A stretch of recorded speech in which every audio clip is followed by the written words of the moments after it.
नमस्कार दोस्तों।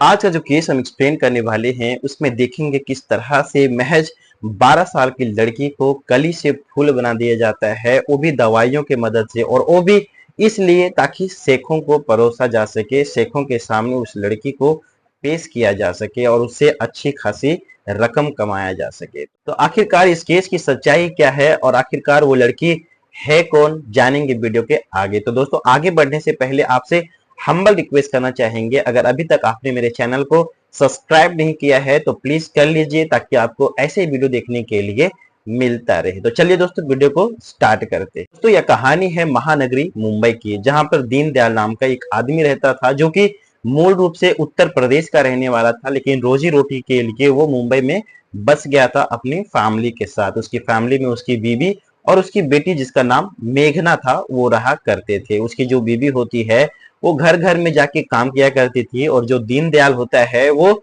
एक गार्ड, सिक्योरिटी गार्ड की नौकरी किया करता था।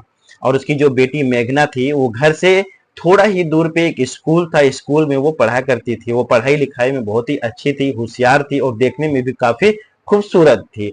अब ऐसे ही दिन गुजर रहा था। अब एक दिन की बात होती है जब दीनदयाल अपने ड्यूटी के लिए निकल रहा होता है, लेकिन उसकी तबीयत खराब थी, लेकिन उस हालत में भी उसे ड्यूटी जाना पड़ रहा था। जिसे देख के मेघना अपने पापा का हाथ पकड़ के उसे कहती है कि पापा, जब मैं बड़ी हो जाऊंगी ना तो आपको काम करने की कोई जरूरत नहीं पड़ेगी, मैं पूरे घर को संभाल लूंगी, मैं सबका ध्यान रखूंगी। ये बात सुन के दीनदयाल की आंखें भर आती है और अपनी बेटी को गले लगा लेती है। अब ये सब होने के बाद दीनदयाल अपने घर से निकल जाता है अपनी ड्यूटी के लिए, और जो मेघना होती है वो अपने स्कूल के लिए निकल जाती है। वो स्कूल में जाके पढ़ाई वगैरह करती है, और जब स्कूल छूटने का टाइम होता है तो उसकी माँ नोटिस करती है कि करीबन स्कूल छूटने के टाइम से आधा घंटा ज्यादा हो गया है और तब तक मेघना घर पे लौटी नहीं है। ये सब जान के मेघना की जो माँ होती है वो थोड़ा परेशान हो जाती है और दीनदयाल को कॉल करती है और उन्हें बताती है कि अभी तक मेघना घर पे नहीं लौटी है। तब दीनदयाल संतावना देते हुए कहते हैं कि कहीं अपने फ्रेंड के साथ खेल रही होगी, थोड़ी देर में आ जाएगी। लेकिन माँ तो माँ होती है, माँ का दिल मानता नहीं है, क्योंकि इससे पहले मेघना कभी भी बिना बताए कहीं पे भी लेट नहीं करी थी। इसलिए उसकी जो माँ होती है वो फटाफट स्कूल के रास्ते में जाने लगती है, मेघना को देखते हुए कि शायद रास्ते में कहीं खेल रही होगी और उसे रास्ते में मिल जाए। लेकिन स्कूल तक उसे देखते हुए पहुंच जाती है, लेकिन मेघना कहीं पे भी नहीं पहुंचती है, और ऊपर से स्कूल में ताला मिलता है, जिसे देख के मेघना की माँ है वो और भी ज्यादा हताश हो जाती है, परेशान हो जाती है। वो जैसे ही स्कूल गई थी वैसे घर पे आ जाती है और थोड़ा और इंतजार करने लगती है। करीबन 1-1.5 घंटा का टाइम बीत जाता है। उसके बाद फिर से वो दीनदयाल के पास फोन करती है और इस बार वो रोने लगती है, वो हताश दिखती है, परेशान दिखती है, जिससे दीनदयाल भी घबरा जाता है और फटाफट अपनी ड्यूटी से छुट्टी लेके घर पे आ जाता है। अब जब दीनदयाल घर पे लौटता है तो अपनी बीवी की हालत देख के वो भी परेशान हो जाता है और वो भी स्कूल के लिए निकल जाता है। और स्कूल पे पहुंच के वो भी देखता है कि ताला लगा हुआ है, लेकिन वहां पे सिक्योरिटी गार्ड था। उससे वो बात करता है तो पता चलता है कि स्कूल की छुट्टी काफी देर पहले हो गई है और यहाँ पे कोई भी बच्चा नहीं है। तो भी उसका जो दीनदयाल होता है वो सिक्योरिटी से रिक्वेस्ट करता है कि स्कूल के अंदर जाके देखो, शायद कोई बच्चा लॉक हो गया होगा। तो जो सिक्योरिटी गार्ड रहता है वो स्कूल के अंदर जाता है और पूरे स्कूल को अच्छे से देखता है, लेकिन वहां पे कोई नहीं मिलता है। तब दीनदयाल को ये बता देता है कि यहाँ पे कोई नहीं है, और साथ में वो प्रिंसिपल का नंबर भी दे देता है सिक्योरिटी गार्ड। तो से जो दीनदयाल होता है वो प्रिंसिपल से बात करता है, वो उन्हें सारा माजरा बताता है। वो बताता है कि मेरी बेटी अभी तक घर पे नहीं आई है। ये बात सुन के प्रिंसिपल भी घबरा जाती है, वो सोचने लगती है कि आखिरकार मेघना गई तो गई कहाँ। तो उसके बाद जो प्रिंसिपल होती है वो सारे टीचर्स को फोन करके पूछने लगती है, लेकिन कहीं से भी कोई जानकारी नहीं मिल पाती है। अब ऐसे ही रात का समय हो गया था और जो दीनदयाल और जो मेघना की माँ थी वो बहुत ही ज्यादा परेशान हो गए थे, क्योंकि उनकी बेटी का कोई भी सूत नहीं मिल रहा था। अब ऐसे ही टाइम बीतते जा रहा था और जो दीनदयाल थे वो फटाफट पुलिस स्टेशन के लिए निकल जाते हैं कंप्लेन करने के लिए, गुमशुदगी की कंप्लेन दर्ज करवाने के लिए। जैसे ही पुलिस वालों को ये कंप्लेन मिलती है, क्योंकि ये नाबालिग के किडनैपिंग का केस हो सकता था, इसलिए वो फटाफट अपने काम में लग जाते हैं, एकदम मुस्तैदी दिखाते हुए पूरे शहर में नाकाबंदी लगा देते हैं, ताकि कोई भी अगर ये शहर से बाहर निकलने की कोशिश करे तो वो बाहर ना निकल पाए, और अगर निकले तो उसकी प्रॉपर चेकिंग हो जाए, उसके बाद ही उसको बाहर जाने दिया जा सके। अब ये सब करने में सुबह हो जाती है और सुबह जब स्कूल खुलती है तो स्कूल में पुलिस वाले जाते हैं पूछताछ करने के लिए, इंक्वायरी करने के लिए, लेकिन वहां पे भी कोई इंफॉर्मेशन नहीं मिलती है। अब उनके जो मेघना की फ्रेंड होती है उससे वो बात करने की कोशिश करती है, लेकिन जो सारे बच्चे होते हैं वो पुलिस को डर देख के काफी डर गए होते, लेकिन पुलिस वाले बहुत ही ज्यादा होशियारी से बच्चों से बात करते हैं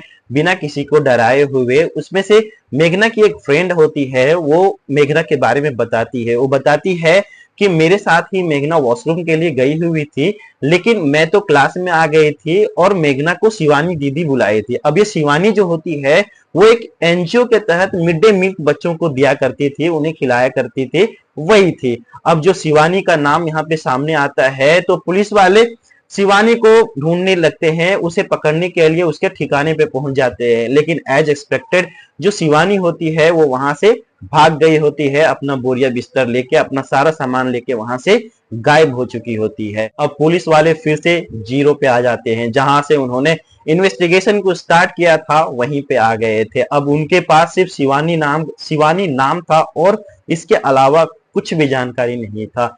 अब जो पुलिस वाले होते हैं वो पूरे शहर में उनके जो खबरी होते हैं सबको एक्टिवेट कर देते हैं और सबको बता देते हैं कि बच्चे का मामला है, इसके लिए एकदम मुस्तैदी से काम करो। अब जो उनके खबरी होते हैं वो खबरी पूरे शहर में वो बच्ची का पता लगाने लगते हैं। तो उसमें से एक खबरी को पता चलता है कि एक सिग्नल पे लेडी है जो भीख मंगवाती है, वहां पे एक नई बच्ची आई हुई है जो करीबन 11-12 साल की है। ये इन्फॉर्मेशन मिलते ही वो पुलिस को ये इन्फॉर्मेशन दे देते हैं और पुलिस वाले उस जगह पे रेड मारते हैं जहां पे वो लेडी सारे बच्चों को रखा करती थी। वहां पर जब रेड मारते हैं पुलिस वाले तो वहां पे 4-5 बच्चे मिलते हैं, लेकिन वहां पे मेघना नहीं मिलती है। अब जो बच्चे वहां पे मिलते हैं उनको लाया जाता है पुलिस स्टेशन और जो जिनके पेरेंट्स होते हैं उनके पेरेंट्स को सौंप दिया जाता है और जिनके पेरेंट्स नहीं होते हैं उनको केयर टेकर में भेज दिया जाता है एनजीओ में। जो छापे के दौरान जो लेडी पकड़ी गई थी उसे इन्वेस्टिगेशन किया जाता है, उसे कड़ाई से पूछताछ किया जाता है,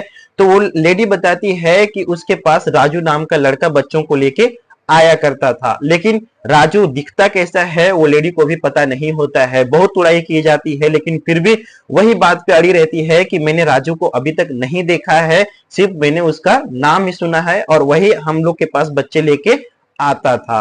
अब पुलिस वालों के पास राजू नाम का बंदा आ गया था, राजू नाम आ गया था, लेकिन ना तो उसका चेहरा पता था और ना ही और कुछ पता था उसके बारे में। अब पुलिस के जो खबरी होते हैं उनके पास एक नहीं दो नहीं बल्कि 3-3 लोगों का ढूंढने का चैलेंज आ गया था। एक शालिनी, दूसरी मेघना और तीसरा राजू। राजू के बारे में तो किसी को कुछ भी पता नहीं था क्योंकि सिर्फ वो नाम ही उभर के आया था, ना तो उसके कैरेक्टर के बारे में किसी को पता था और ना ही और कुछ उसके बारे में पता था। लेकिन फिर भी अंधी गली में तीर छोड़ने में लगे हुए थे, सब लोग ढूंढने में लगे हुए थे। अब एक खबरी होता है जो कि राजू और मेघना की तो नहीं बल्कि उसे शालिनी की खबर मिल जाती है और शालिनी की जैसे ही खबर मिलती है वो पुलिस वाले को इन्फॉर्म कर देते हैं। अब जो पुलिस वाले होते हैं वो फटाफट शालिनी को पकड़ने के लिए निकल पड़ते हैं और उसे रंगे हाथ पकड़ लेते हैं। एक और बच्ची जैसे मेघना को उसने अगवा किया था वैसे ही एक दूसरी बच्ची को ले जाने की तैयारी में था, उसे गाड़ी से ही पकड़ लेते हैं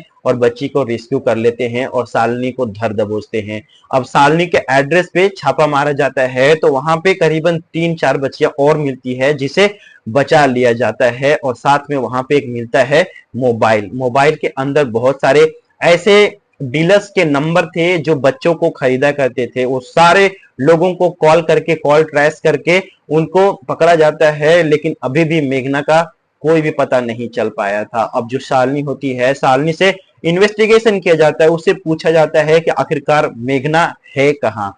तब शालिनी का जवाब होता है कि मैंने राजू को सौंप दिया था और राजू क्या किया उसके साथ मुझे कुछ भी पता नहीं है।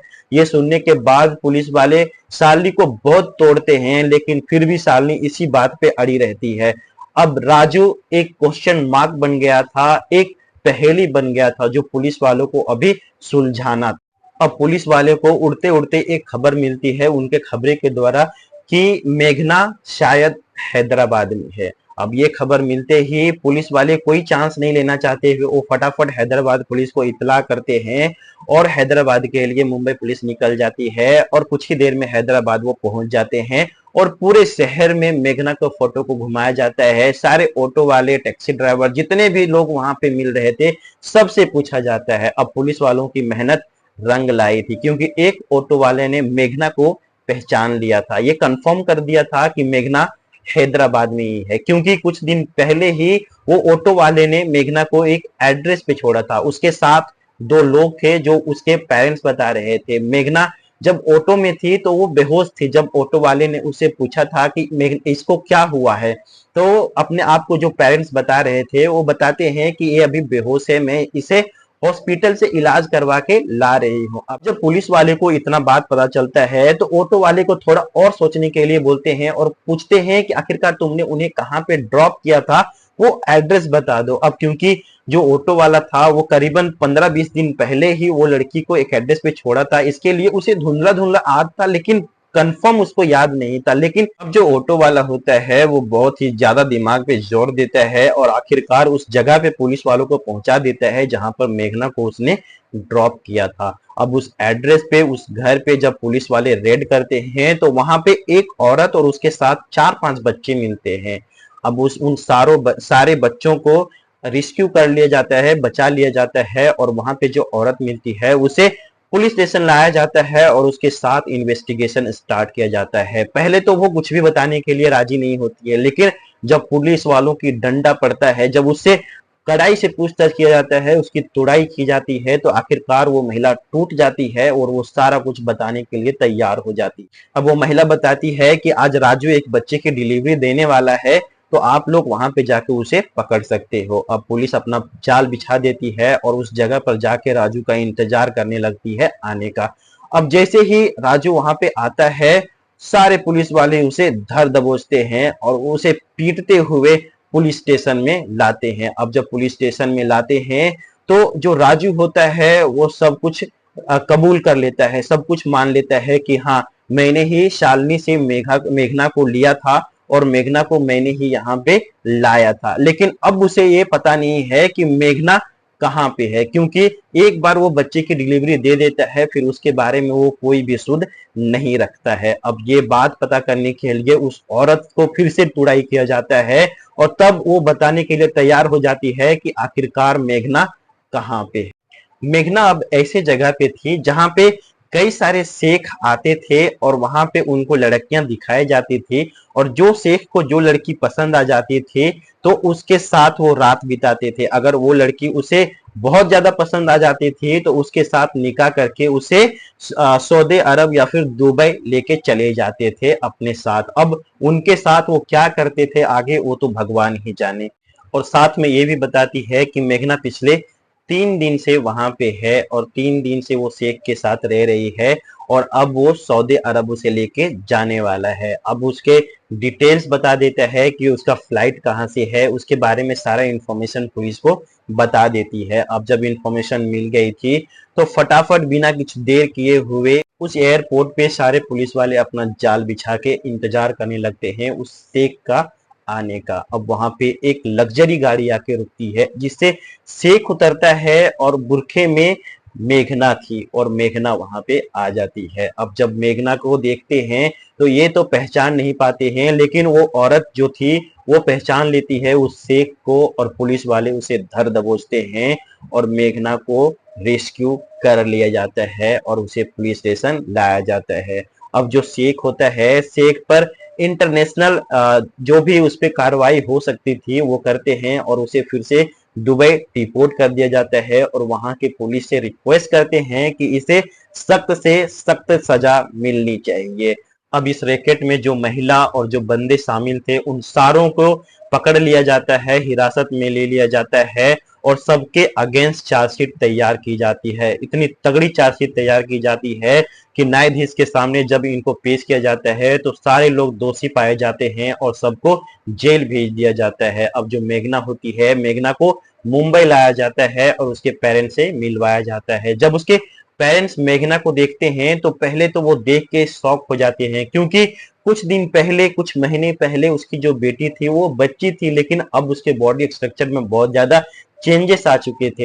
अब जब मेघना अपने पेरेंट्स को देखती है तो वो उनको पहचान नहीं पाती है, क्योंकि मेघना को इतनी यातनाएं दी गई थे, उसे हमेशा ड्रग्स के नशे में रखा गया था, जिस वजह से उसकी जो याददाश्त होती है वो थोड़ी कमजोर टाइप की हो गई थी, क्योंकि वो बहुत ही ज्यादा डिप्रेशन में रहती थी और हमेशा उसे नशे में रखा जाता था, क्योंकि उन्हें डर था कि अगर ये होश आ गया तो ये शोर मचाएगी, ये बवाल करेगी, इसकी वजह से उसे हमेशा नशे में ही रखा जाता था।